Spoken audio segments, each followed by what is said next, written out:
Hello everyone, welcome back to our YouTube channel. सही है। इस वीडियो में मैं लाया हूँ आपको इक्विलिब्रियम इस यूनिट के कुछ एमसीक्यूज जो आपको एग्जाम के लिए काफ़ी हेल्पफुल होने वाले हैं। तो यहाँ पे चलिए बिना किसी देरी के स्टार्ट करते हैं एक ऐसे क्वेश्चन के साथ जो यहाँ पर समर 2025 के क्वेश्चन पेपर में पूछा हुआ है। क्वेश्चन था the body is in static equilibrium if. अब यहाँ पर तो हमें इक्विलिब्रियम के बेसिक कंसेप्ट पता होने चाहिए। जैसे कि इक्विलिब्रियम जो होता है, इक्विलिब्रियम के तीन कंडीशंस होते हैं जिसके अंदर summation of all horizontal forces should be equal to zero, summation of all vertical forces should be equal to zero and summation of all moment shall be equal to zero.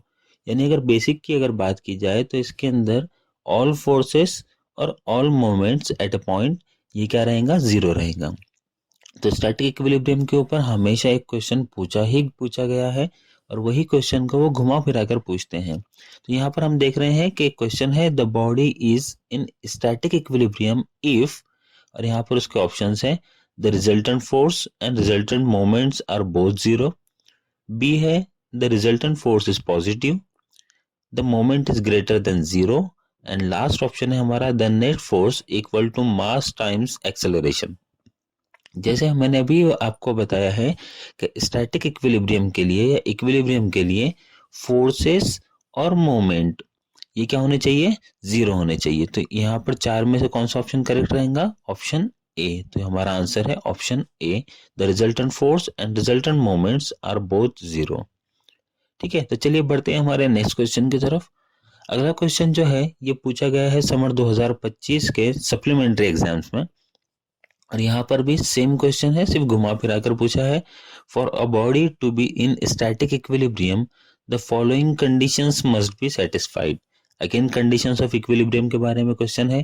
Condition of equilibrium हमें पता है, summation of all forces should be equal to zero and summation of moment shall be equal to zero.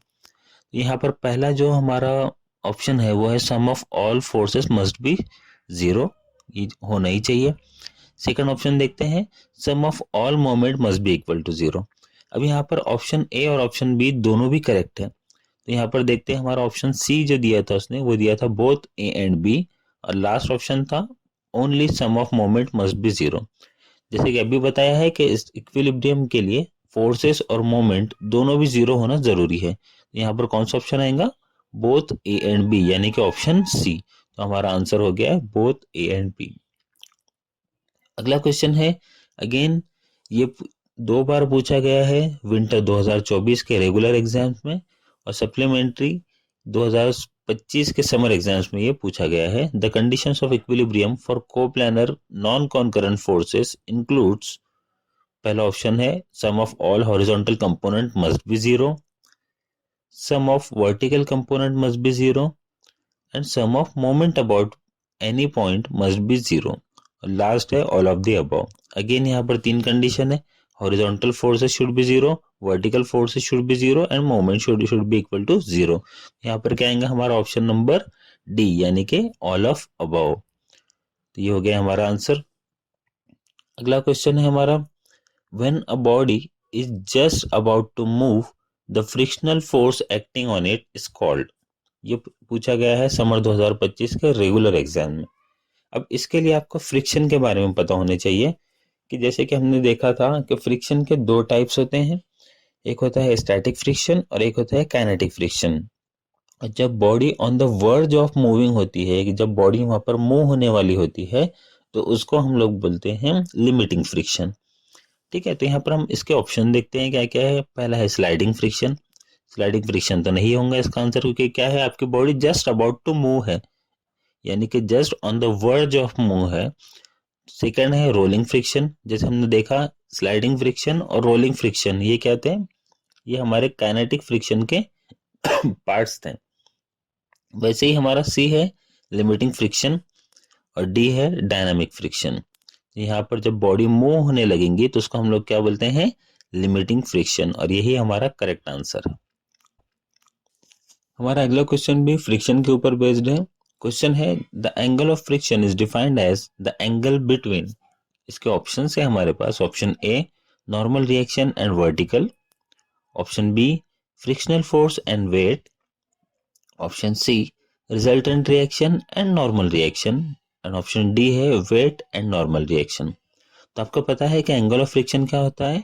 It is the angle between resultant reaction and normal reaction. Resultant और normal, ये दोनों reaction के बीच वाला जो angle होता है उसको हम लोग क्या बोलते हैं? Angle of friction. तो यहाँ पर हमारा क्या रहेगा? Option C, resultant reaction and normal reaction. अगला क्वेश्चन है the angle of the relation between angle of friction phi and coefficient of friction mu is. अब म्यू और फाई के बीच का रिलेशन पूछा है यहाँ पर, तो हम यहाँ पर ऑप्शन देख लेते हैं। ऑप्शन है हमारा mu is equal to sine phi, B है mu is equal to cos phi, C है mu is equal to tan phi और डी है mu is equal to cot phi. जैसे कि आप सभी जानते हैं कि the relation between angle of friction और कोएफिशिएंट ऑफ फ्रिक्शन, यानी म्यू क्या रहता है हमारा? Mu is equal to tan phi रहता है। तो यहाँ पर आएगा हमारा option number C, mu is equal to tan phi. अगला क्वेश्चन है friction depends mainly on. Friction किसके ऊपर डिपेंड रहता है? जैसे हमको पता है कि फ्रिक्शन जो रहता है वो मोस्टली जो सरफेस दिया हुआ होता है, तो सरफेस के ऊपर डिपेंड होता है। तो यहाँ पर हम लोग देखते हैं इसके ऑप्शंस क्या है। Area of contact, nature of surface in contact, C है शेप ऑफ बॉडी और डी है weight of the body only. तो यहाँ पर करेक्ट ऑप्शन क्या रहेगा? Nature of surface in contact. जो बॉडी रहेंगी आपकी, वो जो कांटेक्ट से, जैसे कि हमने इंजीनियरिंग मैकेनिक्स के प्रैक्टिकल्स में भी आप लोगों ने देखा होगा कि वहां पर हमने दो तरह के कांटेक्ट लिए थे इंक्लाइन प्लेन के ऊपर।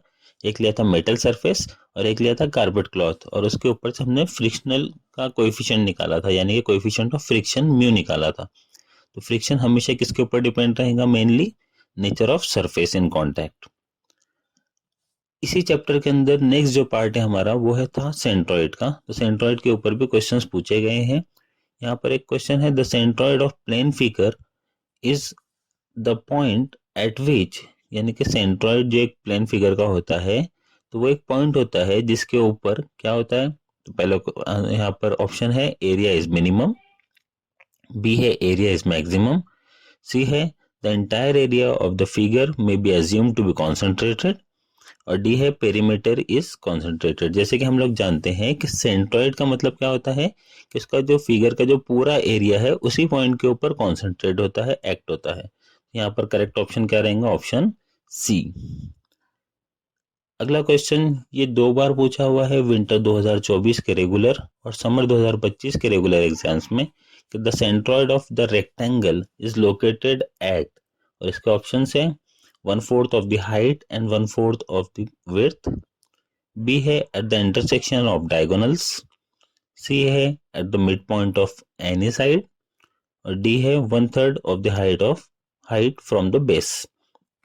तो यहाँ पर अगर रेक्टेंगल दिया हुआ है तो रेक्टेंगल का अगर हमें सेंटर निकालना है तो हम क्या करते हैं? इसके जो डायगोनल्स होते हैं वो डायगोनल्स क्या रहता है? इंटरसेक्शन क्या होगा? इसका रेक्टेंगल का सेंट्रॉइड होगा। तो इसका ऑप्शन रहेगा, आंसर रहेगा ऑप्शन नंबर बी।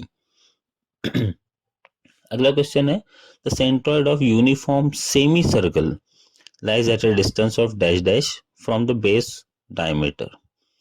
यहाँ पर एक सेमी सर्कल है, जैसे कि आपको एक टेबल प्रोवाइड किया हुआ है फ्रिक्शन वाली वीडियो में, अगर वो टेबल आपको मिल जाएगा वहां पर से ये फॉर्मूलेस आपको यहाँ पर लिखना पड़ेंगे, वो याद करना पड़ेंगे। तो यहाँ पर आपके पास चार ऑप्शन है और चार ऑप्शन में से जो करेक्ट ऑप्शन है इसका कि जो यूनिफॉर्म सेमी सर्कल होता है, सेमी सर्कल का जो distance from the base diameter वो क्या होता है? 4r/3π। इसके लिए आप जो फ्रिक्शन वाली वीडियो है वो रेफर कर सकते हैं। तो यहाँ पर इसका आंसर है ऑप्शन सी, 4r/3π। होप आपको ये वीडियो अच्छा लगा होगा। इस वीडियो को लाइक करें, शेयर करें, हमारा चैनल सब्सक्राइब करें। बाकी सब सही है।